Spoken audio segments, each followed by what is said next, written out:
Olá, bem-vindos novamente ao Business Time. Eu sou Antônio Miranda e eu apresento este programa com Paola Tucunduva. Muito feliz de estar aqui com vocês. E Manuel Suete. Opa, tamo juntos. Business Time é uma iniciativa do Guia Brasil América para trazer informação de negócios para você que já empreende ou quer empreender nos Estados Unidos, e a gente sempre tenta trazer algum case, alguém que vai ensinar alguma coisa nova para a gente. Hoje a gente trouxe o Léo Menon, que é especialista em como construir equity, que vai bater um papo com a gente aqui sobre esse assunto tão importante para quem empreende. Mas antes da gente começar, não se esqueça, assine, curta, compartilhe, mande seus comentários e também envie um e-mail para saque@guiabrasilamerica.com, caso você queira apoiar aqui o nosso programa. Léo, é um prazer ter você aqui, seja muito bem-vindo. Prazer é meu, obrigado pelo convite, é uma honra estar aqui com vocês. Pessoas com boa essência, com excelente propósito e altamente capazes e competentes. Esse tipo de pessoas que me atrai e que eu tenho prazer em estar do lado. Eu que agradeço.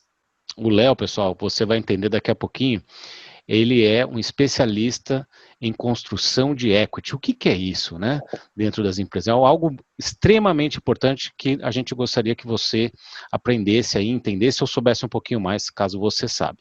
Léo, você que tem uma trajetória como executivo e depois como empreendedor, você construiu um fabuloso equity nas suas empresas, né? Eu queria que você falasse um pouco sobre a sua trajetória nesse seu mercado, para que as pessoas entendam como é que você fez esse passo a passo até chegar a ser um especialista em construção de equity. Bom, tudo começou quando eu tinha 14 anos de idade. Eu entrei numa escola técnica aqui em São Paulo chamada Senai, e com 14 anos de idade eu achei que a minha vida estava ganha, porque entrei nessa escola para estudar e já registrado, já tinha o meu primeiro registro na minha carteira de trabalho foi aos 14 anos de idade, e registrado através de uma companhia multinacional alemã. Então, com 14 anos de idade, a coisa que eu mais ouvia na época era o seguinte: Léo, a tua vida tá garantida, não faz nenhuma besteira que vai dar tudo certo até o final. Você continua nessa empresa até os 60 anos de idade, você aposenta, e aí, através da sua aposentadoria, sua vida tá ganha e tá em paz. Então, meu filho, não faça nenhuma besteira. Foi a primeira coisa que eu ouvi aos 14 anos de idade. Aí eu entrei nessa escola técnica chamada Senai. Aos 16 anos eu saí dessa escola, fui direto para a indústria. Não tinha nada a ver com escritório, mundo executivo, sala com ar-condicionado, não tinha nada com isso. Aí eu entrei naquele mundo com 16 anos, falei, bom, esse é meu mundo aqui, eu vou ficar até o resto da minha vida e tá tudo certo. Aí com 16 anos aquilo já começou a me incomodar, com 17 me incomodou um pouquinho mais, com 18 eu já achei que aquilo não era tudo que eu tinha na minha vida, porque a minha vida era casa, trabalho, e o meu mundo era aquele, as pessoas que estavam ao meu redor, elas continuavam aquela vida e se aposentavam aos 60, 65 anos, e estava tudo certo. Mas eu comecei a ver que tinha algo maior do que aquilo. Eu não sabia de onde que vinha esse sentimento, era algo quase que visceral, era uma intuição que batia dentro de mim assim, e eu falei, cara, eu acho que aqui não é onde eu quero terminar. E aí com 19 anos de idade, eu lembro até hoje, um dia eu estava trabalhando, eu tinha 19 anos e do meu lado tinha uma pessoa de 60 anos de idade, prestes a se aposentar, era o sênior do departamento daquela área técnica, daquele chão de fábrica. E aí um dia me deu um insight e eu com 19 anos olhei para o lado assim, tinha um cara de 65 do meu lado, eu falei, o senhor me desculpe a pergunta, mas quanto é que o senhor ganha? Aí eu queria já prever meu futuro, né, saber como que eu ia terminar, que estava tudo seguro, tudo garantido. Tinha uma segurança ali, teoricamente, né, que todo mundo dizia que existia. Aí o cara olhou para mim todo feliz e me disse assim, o cara todo sênior, ele era o top do departamento, ele falou, olha, Léo, meu salário aqui é R$4.500, eu sou a área mais nobre que tem aqui dentro, eu sou o sênior do departamento.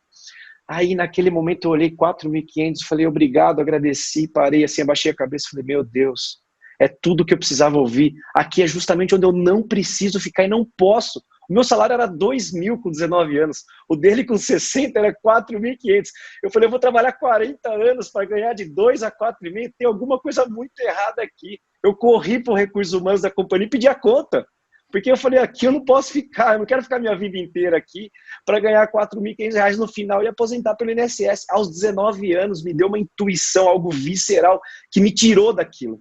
Foi a primeira grande pivotada que eu fiz na minha vida, o primeiro grande turnaround que eu fiz. Eu fui registrado aos 14, pedi a conta aos 19, 20 ali, tinha um certo fundo de garantia já que eu tinha recebido da companhia, peguei todo o dinheiro, peguei da rescisão e entreguei na mão do meu pai. Falei, eu preciso estudar. Se eu não estudar, eu não vou ter futuro. Meu futuro não é esse que me venderam até agora. O meu futuro é algo que eu não sei o que é ainda, mas eu quero ir buscar. Então eu não sabia o que se tratava, mas eu sabia que tinha algo melhor do que aquilo que eu estava vivendo.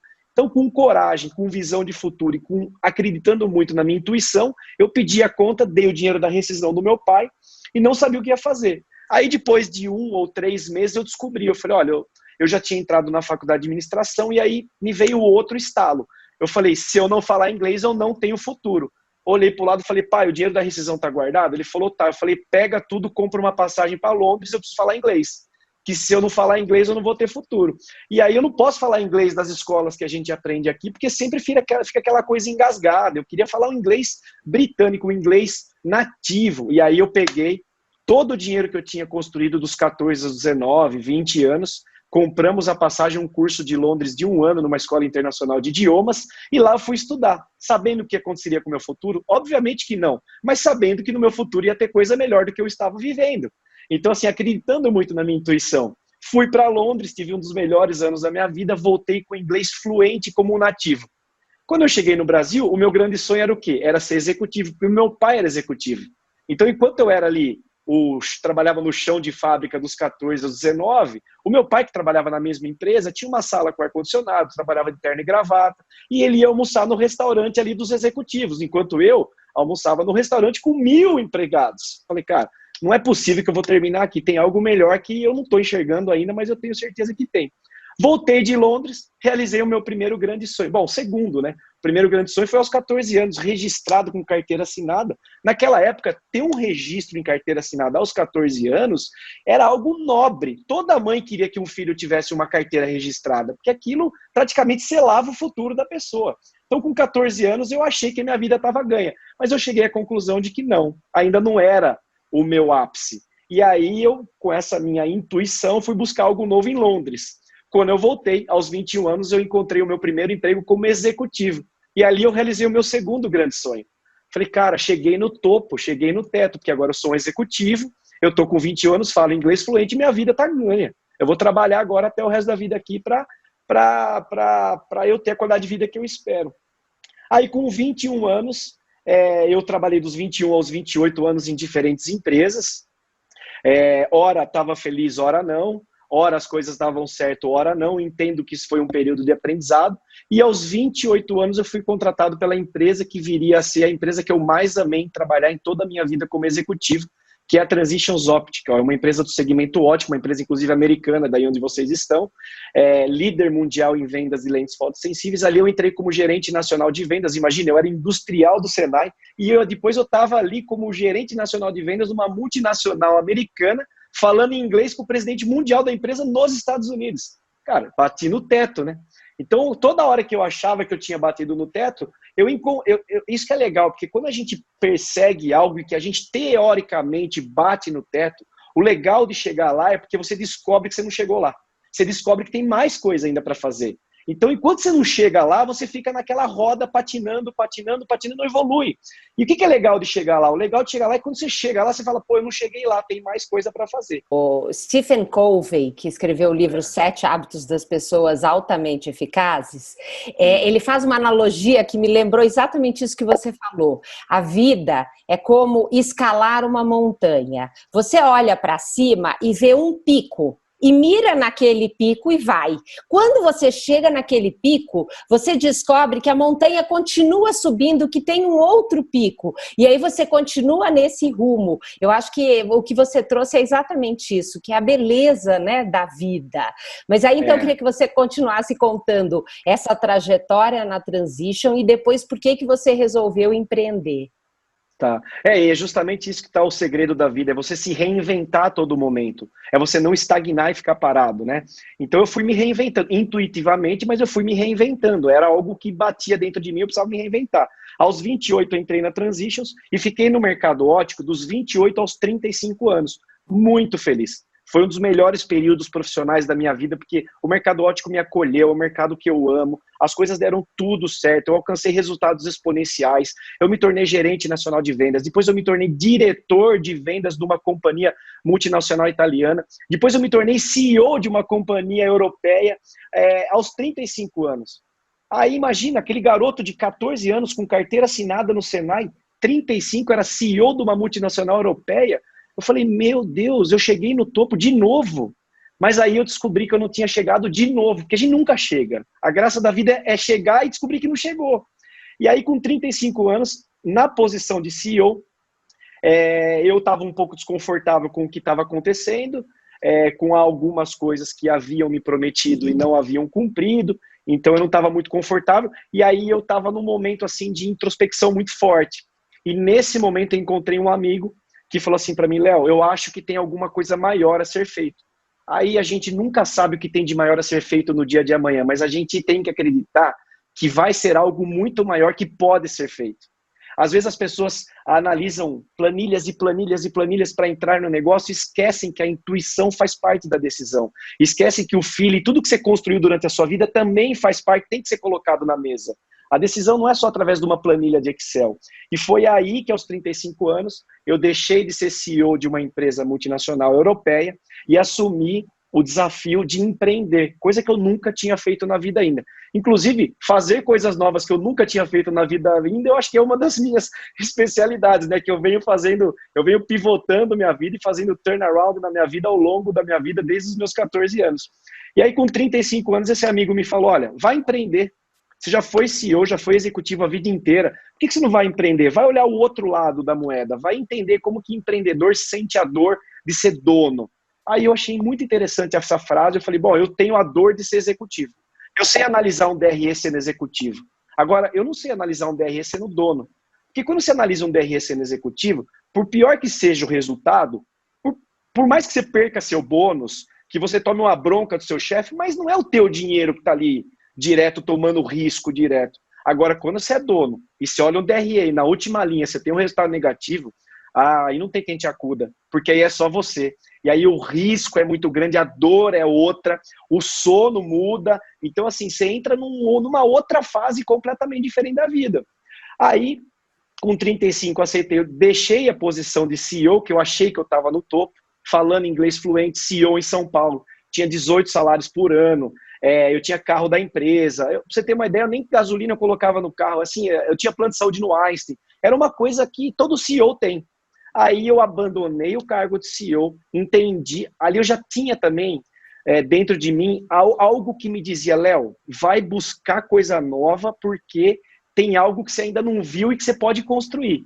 E aí com 35 anos eu acreditando de novo na minha intuição, no meu feeling, aí é a parte mais difícil, deixar todo esse conforto de lado, toda essa segurança de lado, pedir a conta da empresa, abrir mão de todo esse conforto que a posição oferece, vendi, além de pedir a conta, vendi tudo que eu tinha, apartamento, terreno, 2 apartamentos que eu tinha tido como investimento, pegar todo esse dinheiro, coloquei 9 malas no meu carro, vendi tudo que eu tinha, coloquei as 9 malas no meu carro e passei na casa da minha mãe. Falei, mãe, eu pedi a conta do meu trabalho. Porra, a mulher quase tomou um choque, porque o sonho dela era ter carteira assinada com 14 anos. Porra, mas se CEO pediu a conta, me explica melhor. Eu falei, não, mãe, eu vou abrir empresa. Abrir empresa onde você vai?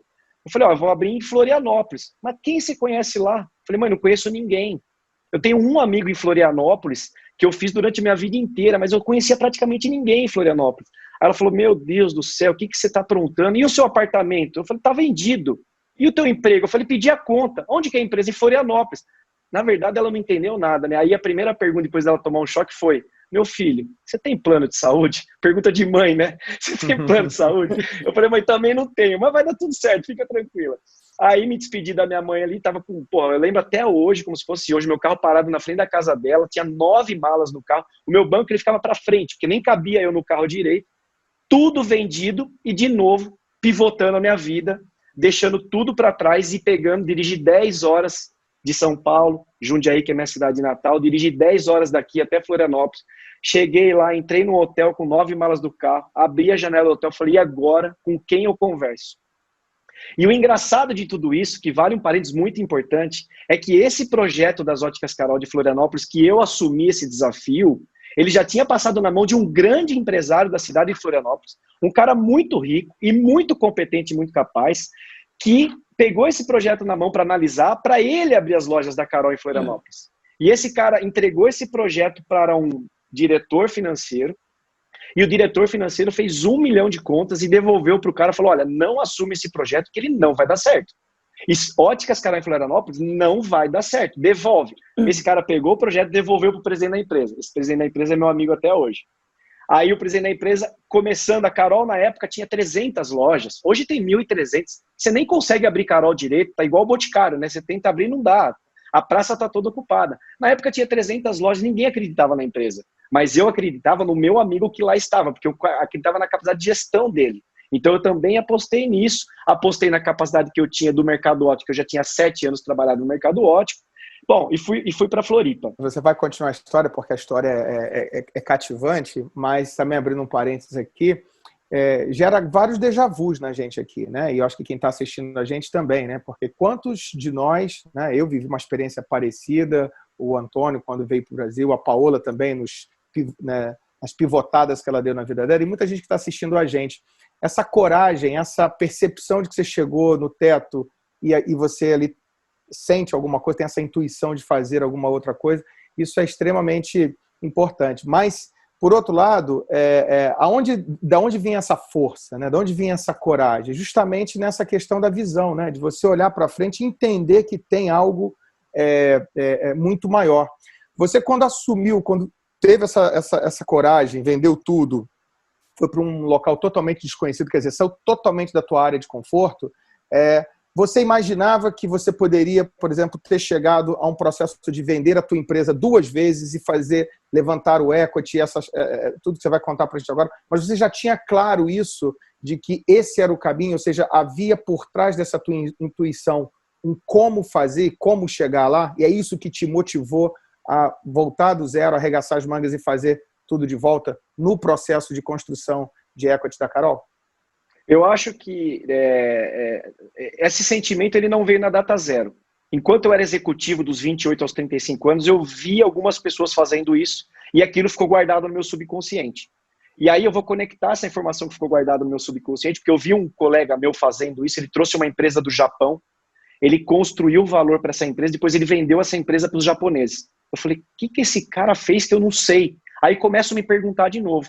Aí eu vou pegar essa resposta aí dessa pergunta que você me fez, eu vou colocar essa informação desse amigo meu no meu subconsciente e vou emendar numa outra resposta. Da onde vem a coragem, Manuel? A coragem vem da preparação mais a capacidade de enxergar o futuro, a capacidade de visão. Porque se você não tem preparação, você não tem segurança para ter coragem de tomar uma decisão tão difícil dessa. Então as pessoas, elas não se preparam, elas nunca vão ter coragem. E se elas tiverem coragem de fazer algo, possivelmente elas podem entrar nas tristes estatísticas de falência que o nosso país produz. Então, assim, a minha preparação ao longo da minha vida acadêmica, como executivo, até a minha experiência dos 14 aos 21 anos como industrial, chão de fábrica, aquilo também me deixou cascudo. Aquilo me deixou, sabe, naquela época não foi bom para mim, eu não era uma pessoa feliz fazendo o que eu fazia, mas hoje eu entendo que aquilo me deixou forte para tomar decisões futuras. E aí, Manuel, quando eu fui lá e abri a empresa, já respondo para você em que momento eu tive a sensação de construir o equity na companhia, tá?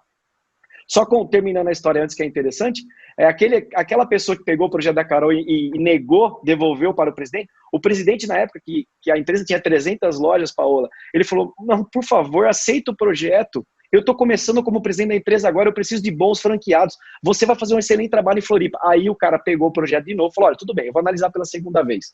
Pegou o projeto de novo e de novo passou para o especialista em números. O especialista em números levou para a planilha, fez lá a conta dele, devolveu, falou, cara, desculpa, eu não assumo essa responsabilidade. Se quer abrir, abre, mas não vai dar certo. O cara pegou o projeto de novo, devolveu. Foi aí que o projeto apareceu para mim. Falou, Léo, eu entreguei para uma pessoa, essa pessoa não quis assumir. Você assumiria? Aí eu comecei a fazer conta de novo. Contas tangíveis, contas intangíveis, botando na mesa a minha capacidade de preparação e a minha capacidade de visão. Junto de tudo isso, tomei a decisão de ir. Comecei a empresa da Data Zero lá, Manuel. Quando eu comecei a empresa da Data Zero aos 35 anos, em Floripa, eu abri a primeira loja com 35 anos, em 5 de janeiro de 2013. que eu estava fazendo nesse dia? Varrendo o chão, limpando o balcão de loja, contratando vendedor, limpando vitrine, arrumando produto. Ou seja, outra coisa que é muito importante a gente compartilhar aqui é porque às vezes a gente está numa posição tão confortável, a gente está numa posição de diretor, de CEO, está tudo tão gostoso, tão confortável ali. Você até diz que ama o que você faz, né? Porque você diz que você ama o que você faz, porque você tem tanto conforto ao teu redor que você fala, não, eu não posso perder isso por nada. Mas às vezes o perder isso é o que te faz levar para uma vida nova. Porque eu tinha secretária, eu nem botava gasolina no meu carro quando eu era CEO. Aí do dia para a noite eu fui varrer chão de loja. Mas assim, o varrer chão de loja foi o que abriu as portas para mim. Então, às vezes, você dá 3 passos para trás e ter a sensibilidade, a humildade, a sensibilidade de botar a mão na graxa, aquilo pode te impulsionar para o futuro. E foi isso que aconteceu na minha vida. Então, eu comecei a primeira loja das Óticas Carol, eu abri a primeira loja das Óticas Carol no estado de Santa Catarina. A Carol, na época, tinha 300 lojas. Ninguém sabia o que era Carol naquele estado, sabia o que era Carol em São Paulo. Mas lá em Santa Catarina ninguém sabia. Eu lembro até hoje, as pessoas paravam na frente da loja, olhavam para cima assim, lia a Carol e falavam assim, quem que é a Carol aqui dentro? Eu queria conversar com a dona.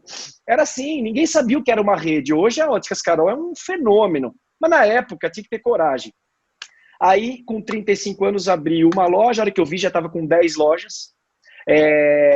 Colocando intuitivamente, Paola e Antônio, muito do que eu aprendi durante a minha carreira como executivo, porque como executivo eu tive muitas aulas de compliance, de governança, eu aprendi a ler DRE, ou seja, eu me tornei um excelente profissional como executivo. A hora que eu fui abrir uma loja, eu falei, cara, simples, eu vou pegar a receita da Carol, pego a receita do que eu aprendi a vida inteira, coloco no liquidificador, boto o meu tempero e vou botar para funcionar. E aí a coisa explodiu. A hora que eu vi, eu estava com 10 lojas, a grande Florianópolis estava dominada, a gente já era líder em venda dos principais produtos. Isso versus empresas que estavam lá já há 20, 30, 40 anos em Floripa. E o mais engraçado de tudo isso é que, além desse cara, desse colega, eu conheço esse cara até hoje, tá? Que não aceitou o projeto. Além dele não ter aceitado o projeto, quando eu cheguei em Floripa, eu conheci algumas pessoas, porque no primeiro ano ninguém me recebia em Floripa. Quem é você? Eu sou o Léo. Você veio fazer aqui? Eu vim abrir Carol. Ninguém sabia o que era Carol e ninguém sabia quem era o Léo. Então, assim, todo mundo falava, Léo, Floripa é uma cidade difícil, as pessoas lá só conversam entre si, é uma ilha. Então, assim, você não conhece ninguém. Não faz isso, vai dar tudo errado. E outra, você é paulista. As pessoas lá não compram de gente de fora. As pessoas só compram de quem mora lá, de quem nasceu lá. Floripa é uma cidade onde todo mundo se conhece, é uma ilha Redondo, todo mundo fala com todo mundo. Então, eu tive, além desse cara recusar o projeto, e além de eu ter tido essa não impulsionamento das pessoas de falar não faz, um dia eu encontrei uma pessoa, uma história bem engraçada, encontrei uma pessoa, eu já tinha uns 6 meses de loja lá, ainda estava varrendo o chão, limpando vitrine, aquele rolo todo do início da empresa, encontrei uma pessoa lá que falou assim para mim, você veio abrir, Carol? É você que veio abrir? Eu falei, sim, sou eu. Ele falou, cara, era uma pessoa lá de Floripa, ele nasceu lá. Ele falou assim, cara, então eu vou fazer o seguinte, eu tô vendo que você tá meio apreensivo, você tá muito agitado, você tá começando uma empresa do zero, você largou tudo em São Paulo, eu vou fazer o seguinte, eu nasci aqui e eu vou te dar a receita do sucesso. Eu vou te ensinar como é que você fica milionário em Floripa. Eu falei, nossa, não acredito, alguém está conversando comigo e alguém vai me ajudar. Eu falei, então senta aqui, me explica como é que eu fico milionário em Floripa. Porque não é por ficar milionário, é por sobreviver, que eu não queria que minha empresa quebrasse. Aí eu falei pro cara, me ensina como é que eu fico milionário. O cara olhou pra minha cara e falou assim, é muito simples. Chega bilionário. Rapidinho você vai ficar milionário. Ou seja, mais um incentivo contra. Porque ele falou, chega bilionário, vai dar tudo errado, você vai perder tudo e você vai ficar milionário. Então assim, simples assim. Então assim, tudo que eu ouvi era contra eu fazer esse movimento. Tudo. Desde deixar um emprego de CEO com todas as seguranças, desde o cara que recusou o projeto, até o cara que me ensinou a ficar milionário, que era chegando bilionário. Ou seja, você ia perder tudo e ia dar tudo errado. Contra tudo e contra todas as estatísticas, eu acreditando muito na minha intuição, eu trabalhei 24 horas por dia, 7 dias por semana. Aí já começa a entrar algumas coisas que eu fiz, que eu aprendi como executivo e que eu comecei a aplicar, que começaram a dar certo na minha empresa. Uma delas, por exemplo, é uma dica muito importante. Eu fiquei 36 meses sem tirar 1 centavo de lucros e dividendos da empresa. Então, assim, eu era CEO, ganhava um salário aqui em cima, e quando eu fui para lá, eu vim para um Prolabore aqui embaixo, eu reduzi todo o meu padrão de vida na pessoa física, em prol de um projeto futuro.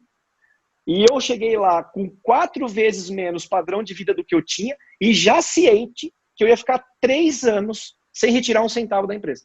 Então eu fiquei 36 meses sem tirar um centavo de lucros e dividendos. E ainda, outra sugestão muito importante, eu tinha acumulado de um período da minha vida pelo menos 12 meses de fluxo de caixa para a minha pessoa jurídica, que era para a minha companhia, eu tinha isso como garantia, e também tinha 12 meses de fluxo de caixa para a minha pessoa física. Então, olha como aí já começa o mindset de construção de equity, tá? Porque quando você começa uma empresa da data zero, com um mindset já de visão a longo prazo, e não, tipo, eu vou abrir uma empresa porque no 3º mês eu já quero retirar dinheiro, porque eu já quero trocar de carro, porque eu já quero ficar rico, porque eu já quero que as pessoas olhem que eu tenho sucesso. Mas, gente, ninguém precisa olhar que você tem sucesso. O teu sucesso vai vir ao longo do tempo. Isso aqui não é uma corrida de 100 metros, isso é uma maratona. Então vamos com calma que vai dar tudo certo. Então Léo, eu já comecei isso tem um espelho aqui nos Estados Unidos, né? E algumas semanas a gente fez um programa maravilhoso. Quem não assistiu, volte aí e veja, com a doutora Carla Sarni, da Sorridentes, e ela falou exatamente a mesma coisa que você. Ela nem carro comprou para reinvestir o dinheiro na empresa, né?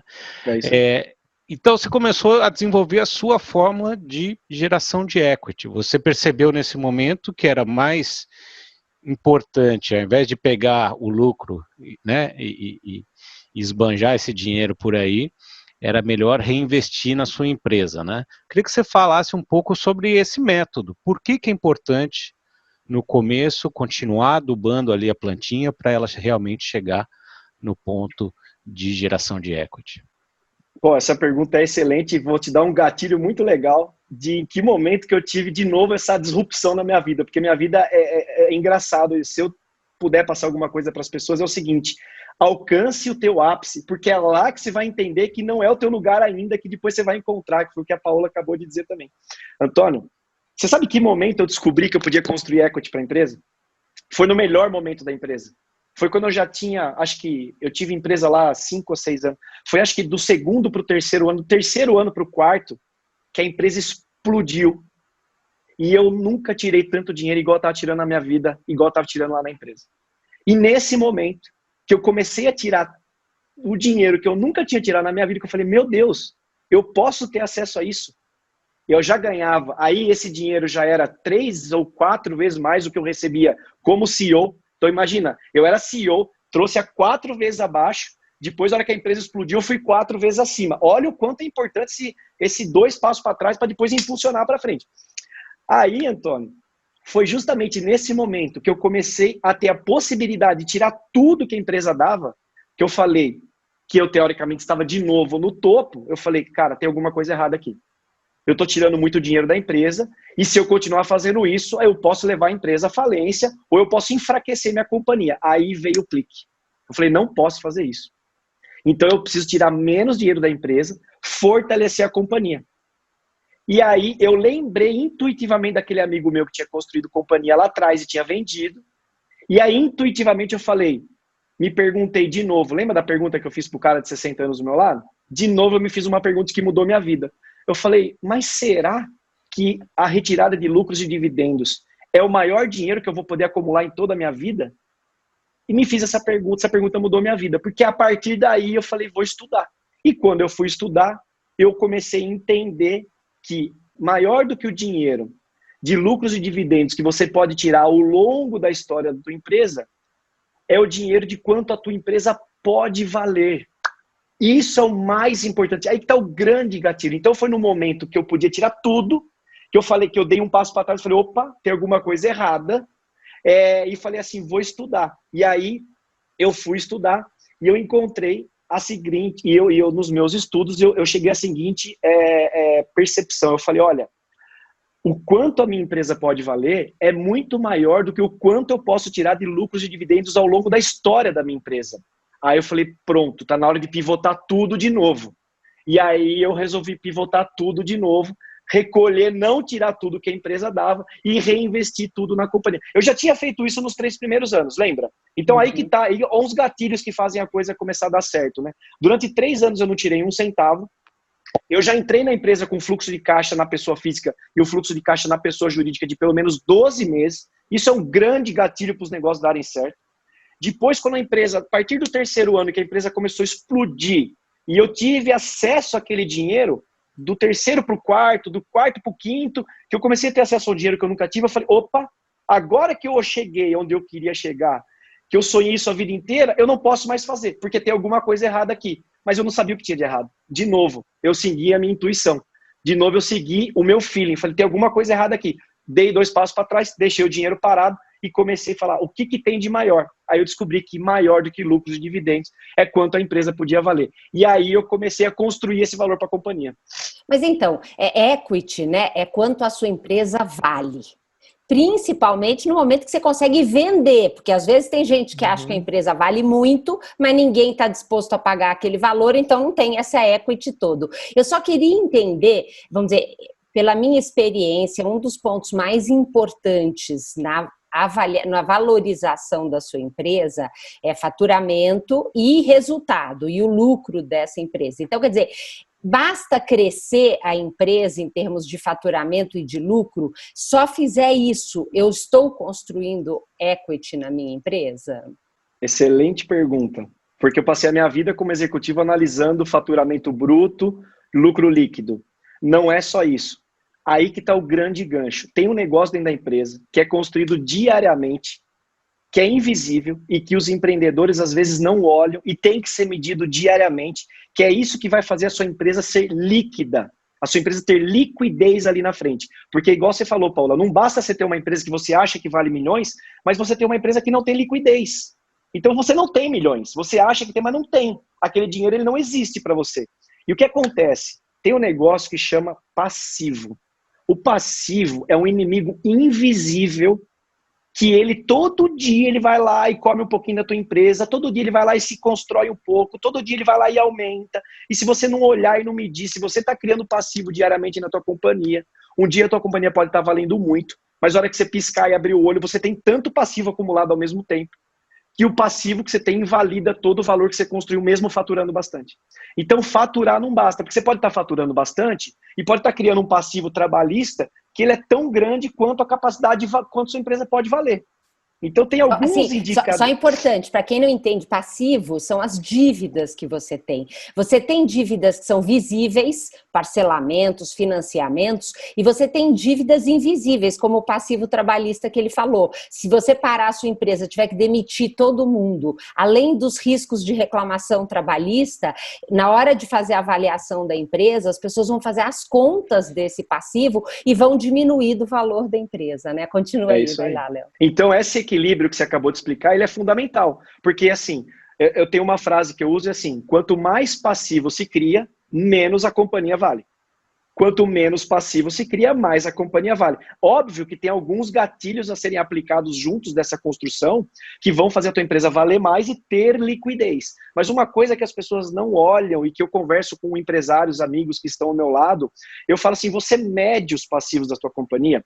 Porque se você não mede, é importante que você tenha isso medido diariamente, porque é tão importante quanto construir faturamento, novos clientes ou lucro líquido, é você saber o quanto de passivo você está gerando ou não. E aí, Paula, tem passivo trabalhista, tem passivo fiscal, tem passivo contábil, tem passivo tributário. Então tem uma dezena de linhas que devem ser olhadas para que você possa construir de fato equity para a companhia e para que ela tenha de fato liquidez.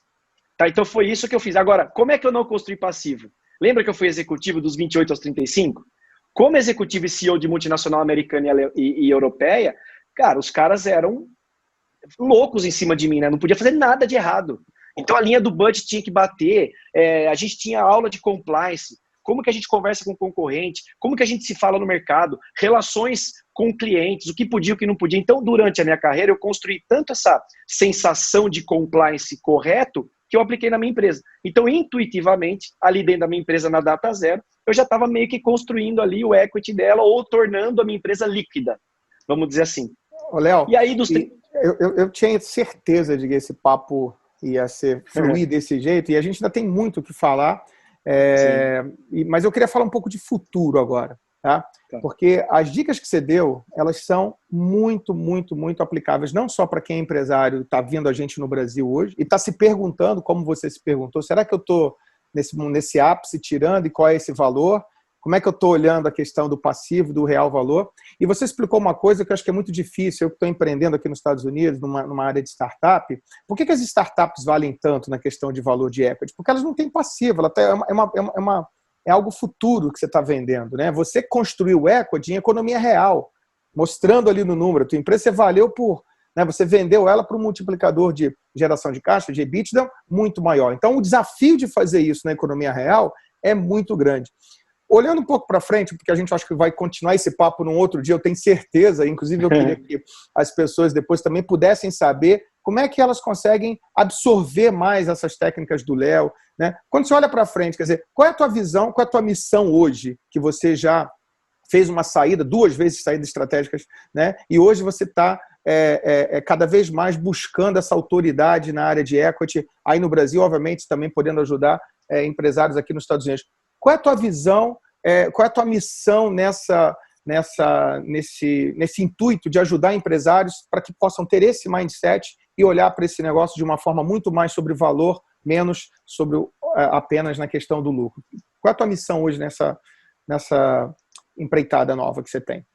Eu construí do zero e vendi 2 empresas, né? Então eu vendi a primeira empresa na Grande Florianópolis, entendi no meio do caminho que eu podia construir equity, gerei liquidez, porque além de construir equity, você tem que ter a capacidade de gerar liquidez para o teu negócio. Gerei liquidez e fiz a saída, fiz o meu exit, vendi a minha companhia. Depois, uma vez feito isso com sucesso, aí de novo, cheguei lá, né? Fiz uma empresa do zero, ganhei mais que quando eu era executivo, vendi a companhia, realizei o dinheiro, cheguei lá. Aí eu falei, será que eu cheguei lá? Só que eu tinha escrito a forma com que eu fiz tudo isso. Então aí o que eu fiz? Eu falei assim, cara, será que foi sorte ou será que foi competência? Então eu quis testar na minha própria pele, eu quis usar a estratégia do skin in the game em cima de mim de novo, para ver se o que eu tinha feito tinha fundamento. O que eu fiz? Fui até Blumenau, lá em Floripa não podia mais fazer nada, que eu tinha um contrato de non-compete, fui até Blumenau e falei, vou começar de novo. Só que agora, com a mentalidade de construção de equity na data 0, e não igual eu fiz na outra do meio do caminho para frente. E aí eu falei, eu vou aplicar tudo que eu escrevi na minha companhia com a mentalidade de construção de equity da data 0 e vou ver em quanto tempo eu vendo a minha empresa. E aí abri a primeira loja em Blumenau, abri a segunda, abri a terceira. A hora que eu assinei a 4ª loja, bateram na minha porta. Quer vender tua empresa? A minha empresa estava valorizada e com liquidez. Obviamente que eu fiz a venda da segunda empresa e aí eu falei, eu tenho a receita pronta. O método está pronto, porque eu fiz e depois eu retestei ele na minha própria pele. Eu falei, está pronto. E aí, Manuel, respondendo a tua pergunta, tem um dado no Brasil hoje que me incomoda muito profundamente. 25% das empresas hoje no Brasil fecham em menos de 2 anos de vida. E as que restam, mais de 60%, fecham 5 anos após serem criadas. O Brasil, ele pune o empresário. O Brasil pune quem gera trabalho, o Brasil pune famílias, o Brasil pune sonhos de pessoas que querem empreender, que tem acumulado ali um dinheiro que ele demorou a vida inteira para acumular, e ele vai aplicar num negócio e ele quebra, ele fale. Por quê? Porque o sistema, ele pune o empreendedor brasileiro. E aí nasceu dentro de mim, nessa nova fase, depois que eu vendi as 2 empresas, aí a partir dos 42 de novo, eu falei, não, eu não posso fazer isso só por mim. Eu preciso fazer por nós. E agora eu estou numa nova fase na minha vida, onde eu quero levar essa mensagem para as pessoas, onde eu possa ajudar as pessoas a construírem equity da data 0, ou construírem equity no momento que eles estão, para que a companhia tenha 2 opções. Primeiro, tenha liquidez para um dia esse cara poder vender a empresa ou não. E segundo, eu falo, mesmo que você um dia não queira vender sua empresa, mesmo que você hoje não queira, mas a construção de equity gera uma vantagem competitiva incalculável para o seu negócio. Por quê? Porque quando você constrói equity para um negócio, você está blindando o teu negócio teoricamente para ser vendido. E quando que você vende um negócio? Você vende um negócio na alta, você não vende um negócio na baixa. Quando eu vendi a minha empresa em Florianópolis, algumas pessoas mandaram mensagem para mim me chamando de louco. Pô, você é louco? Você largou tudo, você varreu o chão da loja, no melhor momento você vende. E para eu explicar para essas pessoas que justamente é no melhor momento que se vende uma empresa. Porque você não vende uma empresa no pior momento. Porque senão você vende ela, imagina, você trabalha 30 anos. Aí você vende a tua empresa no pior momento. Aí você fala, pô, eu trabalhei 30 anos, eu vendi no pior momento, não pagaram o que valia e eu tô amargurado e aposentado. Cara, não construa isso para sua vida. Uma empresa se vende no melhor momento. Quer o caso do Elon Musk, um exemplo claro, que eu vou dar um exemplo aqui para as pessoas? O Elon Musk, em 1995, abriu a Zip2. Depois ele abriu a PayPal, depois ele abriu a SpaceX, depois ele abriu a Tesla. Eu costumo dizer, só encaixando aí na resposta, a gente tem pouco tempo, mas a gente teria muita coisa para falar, que é muito mais fácil você ficar bilionário. Você não fica, por exemplo, você pode ficar milionário vendendo uma caneta, mas você vai ficar bilionário vendendo a fábrica da caneta. Então o que eu desenvolvi dentro de mim? Desenvolver negócios, criar valor para o negócio e fazer a venda desse negócio. Porque assim, a exemplo dos grandes bilionários do mundo, o que eles fazem? Eles transacionam empresas, eles não transacionam produtos. Então, Léo, mas eu não quero ficar bilionário. Cara, não tem problema. Você quer ter uma vida com qualidade, com conforto, você quer blindar o teu negócio e ter vantagem competitiva para você ter um negócio muito importante, Manuel. Engatando um pouco numa pergunta que você fez lá atrás. Por que tem empresas que valem muito e outras que valem menos? Porque as empresas que valem mais, elas têm uma palavra-chave que é muito importante, que eu recomendo todo mundo analisar internamente se a sua empresa tem. É uma palavra que chama perpetuidade. A sua empresa é perpétua? Quanto menos perpetuidade você demonstrar ao mercado, menos valor você tiver. Quanto mais perpetuidade você conseguir demonstrar ao mercado, mais valor a sua empresa vai ter. Cara, é o exemplo das empresas que valem mais hoje, são as empresas que nos transmitem ter mais perpetuidade. Ninguém vai investir e comprar uma empresa que vai quebrar amanhã, ou daqui a um ano, ou um mercado que não vai mais funcionar, concorda? Então isso é uma outra coisa que eu sempre apliquei, é gerar a sensação ou a capacidade de se perpetuar. Isso é uma coisa que eu fiz nas minhas empresas e deu muito certo, é uma outra dica que eu deixo muito importante. Excelente, Léo. Olha, uma aula aí que realmente dá pra gente fazer 3 horas de programa aqui. Vou fazer um próximo, né? Fazer o próximo e... Você sabe que tem mais coisa aqui, viu? Pena que o tempo é curto. Mas a gente volta nisso também, não tem problema nenhum. Eu só queria te parabenizar, porque você, diversas vezes durante essa entrevista, você falou, olha, eu não sabia, eu me perguntei e eu fui estudar, né? E recentemente, no ano passado, né, a gente fez um workshop muito interessante aqui, eu, a Paola, o Manuel, e você estava lá como aluno, né? E você ganhou estrelinha no caderno ali, porque era o aluno mais atencioso, que mais fazia perguntas. Dava para ver essa vontade de aprender, de escutar e de colocar em prática aquilo que os outros falaram, né? Então, parabéns por tudo isso, essa sua trajetória e tudo isso que você construiu. Obrigado. E você sabe que, pegando o carona que você falou, quando eu abri a primeira loja das Óticas Carol, eu tinha acabado de abrir a mão de uma posição de CEO. Então eu tinha formação acadêmica muito forte, eu tinha sido gerente nacional de vendas, diretor nacional de vendas, CEO de empresas americanas e multinacionais. E quando eu abri a primeira loja das Óticas Carol, a primeira coisa que eu falei dentro da franquia foi, eu não sei nada, me ensinem tudo porque eu preciso aprender. E eu acho que foi isso, a minha capacidade de reduzir o meu padrão de vida e a minha humildade em dizer, eu não sei nada, me ensinem, que fez com que eu pudesse potencializar o negócio. Por quê? Porque eu comecei reaprendendo tudo de novo aos 35 anos, de forma humilde, com todo mundo me ensinando. E aí a coisa começou a explodir. E a hora que a coisa começou a dar certo, aí sim eu coloquei o meu tempero.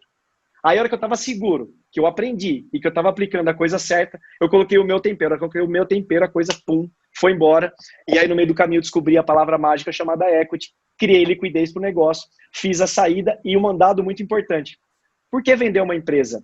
Essa é uma outra coisa que eu queria deixar antes de ir embora. Quando eu vendi minha empresa, o valor que foi colocado na minha empresa para que eu pudesse vender, sabe qual foi a primeira conta que eu fiz quando eu vi o valor na minha frente? A primeira conta que eu fiz foi o seguinte, quanto eu preciso para viver por mês? Aí eu tinha o valor de quanto eu precisava para viver por mês. E aí, Paola, eu tinha o valor que me pagavam pela empresa. O que eu fiz? Eu dividi um pelo outro. Eu olhei, eu falei, meu Deus, estão me pagando 15 anos de trabalho futuro pelo meu negócio hoje. Ou seja, os lucros futuros que eu teria que acumular no futuro durante 15 anos estão me antecipando a valor presente. E eu não vou precisar trabalhar 15 anos para ter esse dinheiro já que estão me dando à vista. Aceitei na hora. De novo, eu sabia o que ia acontecer comigo amanhã? Não. Mas eu sabia que se eu tivesse um propósito forte, concreto e ético, alguma coisa muito legal ia de novo ia gerar uma luz na minha vida. E é justamente o que aconteceu e hoje eu ajudo empresários a olharem para a empresa não como uma empresa que somente tira dinheiro, não como uma empresa que pode quebrar, mas uma empresa que pode construir valor ao longo do tempo, construir equity e um dia você ter a opção ou não de fazer a saída dela com, quem sabe, 10 ou 15 anos de trabalho futuros, né? Maravilhoso, Léo. Muito obrigado pelo seu tempo hoje. Paola, muito obrigado também. Imagina, eu agradeço muito e eu acho que Léo trouxe uma mensagem super importante. Toda empresa, ela tem uma curva parabólica, ela sobe e desce. E se você não souber vender nessa fase que ela está em cima, você pode se afundar, morrer abraçado com essa empresa. Então, eu acho que esse é uma mensagem super importante. Valeu demais. Obrigada, Léo. Obrigado, Manuel. Obrigado, Antônio e Paola. E, Léo, consegui realizar um sonho que era trazer você e essa competência e dividir isso para os nossos ouvintes. Eu acho que esse mindset, isso que você deixou hoje plantado aqui, coloca muito, mostra muito o que é uma outra realidade, percepção de negócio. Os negócios são feitos para vender, se você quiser fazer, e tem que fazer isso de forma estruturada. Então, que bom você ter essa missão, não só aí no Brasil, né, de fazer com que o empresariado ou que o empreendedor brasileiro ele consiga prosperar para a perpetuidade, né, dos seus negócios, mas também a gente pode fazer isso aqui nos Estados Unidos. Está convidado para a gente poder aplicar essas técnicas aqui nos Estados Unidos, né, nos projetos que eu, Paulo e Antônio temos aí junto com os empreendedores, tá bom? Você sabe que os indicadores dos Estados Unidos são próximos dos indicadores brasileiros. Exatamente. Né? Porque o que manda no sucesso de uma companhia não é o local que você está, mas é a gestão que você tem. Eu tenho mais material no meu Instagram, @LeoMenon. O meu @LeoMenon tem ponto entre as letras, mas se você digitar lá @LeoMenon tem mais material. E eu fico sempre à disposição de vocês três, são amigos queridos que eu gosto, que eu fui aluno de vocês. Eu amo ser aluno, tá? Eu amo ser aluno, então eu fui aluno de vocês. Tenho muito orgulho em prazer em dizer isso. E o dia que vocês precisarem, eu vou estar aqui à disposição para compartilhar e para conversar, porque eu acho que tem muito mais a ser dito sobre isso. Só para fechar, quando uma pessoa tem a mentalidade de retirar pro labore, a mentalidade dela é só para aquilo e as decisões estratégicas da companhia são voltadas a retirar pro labore. Quando a pessoa tem a mentalidade para tirar salário, todas as decisões estratégicas são para salário. Quando ela tem a mentalidade de retirar dinheiro, lucros e dividendos, toda decisão estratégica vai para a retirada de lucros e dividendos. E com isso afeta o quê? Talvez a qualidade na contratação e desenvolvimento até de pessoas. Porque se o foco número 1 é dinheiro, por que eu vou me preocupar com o resto? Mas quando a pessoa tem a mentalidade para a construção de equity, todas as decisões estratégicas são voltadas à construção de equity. E aí você tem uma companhia mágica na mão, é aí que a magia acontece. Fantástico, Léo. Muito obrigado. Muito obrigado também a você que nos acompanhou hoje nesse belo programa aqui com o Léo Menon.